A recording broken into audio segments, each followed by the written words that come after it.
na yeye ndiye amekuwa wa kwanza kufa. Nimeshuhudia watu wakati wanakunywa dawa asubuhi ya leo, huwa anachimba dawa za kienyeji hizo, bali anadai kwamba huwa zinatibu UTI, vidonda vya tumbo. Kwa hiyo huwa anajaribu kuzisambaza hata kwa watu. Center huwa anapita pale anauza.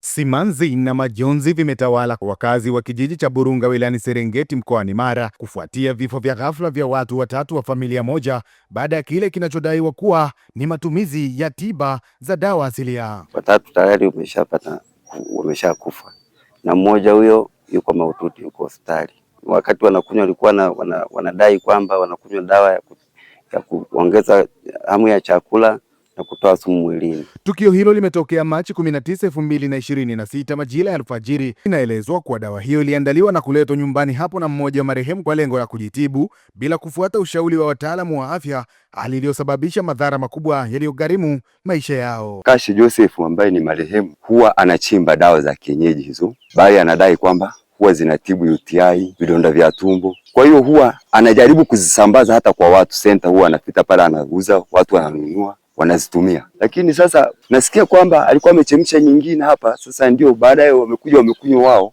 kama walengwa, na yeye pia ndio wa kwanza kunywa dawa, na yeye ndiye amekuwa wa kwanza kufa. Waliopoteza maisha wametambuliwa kuwa ni Kashi Joseph mwenye umri wa miaka 52, Malko Machota mwenye miaka 51, pamoja na Devota Nyamuhanga mwenye umri wa miaka 58, huku wote wakiwa ni wakazi wa kijiji hicho cha Burunga. Nimepokea tukio la watu kufa watatu kwa masikitiko makubwa sana. Dawa yenyewe ilikuwa kwenye sifuria, nikaishuhudia kwa macho.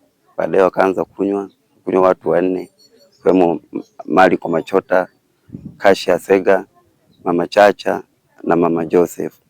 Watatu tayari wameshakufa na mmoja huyo yuko mahututi, yuko hospitali. Wakati wanakunywa walikuwa wanadai kwamba wanakunywa dawa ya kuongeza hamu ya chakula na kutoa sumu mwilini. Akizungumza kwa njia ya simu, kamanda wa polisi mkoa wa Mara Pius Rutumo ameeleza kuwa tukio hilo limetokea na jeshi la polisi linaendelea na uchunguzi wa kina kubaini chanzo halisi cha vifo hivyo. Watu hao, mmoja kati yao alifika hapo nyumbani akiwa na dawa ambayo inasadikika kwamba dawa hiyo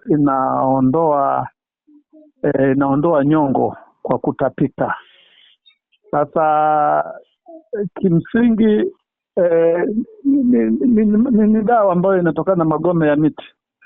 Kwa hiyo inavyoonekana waliloweka dawa hiyo kwenye maji, wakanywa maji hayo, na mwisho wa siku wakapata madhara hayo ambayo yamewaletea vifo. Kwa hiyo tukio hilo ni kweli lipo kule wilaya ya Serengeti mkoa wa Mara. Aidha, amesisitiza kuwa wananchi wanapaswa kuwa waangalifu wanapotumia dawa za asili bila kufuata ushauri wa wataalamu wa kiafya. Miili ya marehemu imehifadhiwa katika hospitali ya wilaya ya Serengeti kwa uchunguzi zaidi. Wakati huo huo, wananchi wameendelea kusisitizwa kuchukua hatua na tahadhari kabla ya kutumia tiba yeyote ili kuepuka madhara yanayoweza kuzuilika. Sasa wewe mtu anakupa dawa, huwezi kujua hicho kikombe alichokupa kinaondoa nyongo, alafu vile vile kinaongeza hamu ya kula.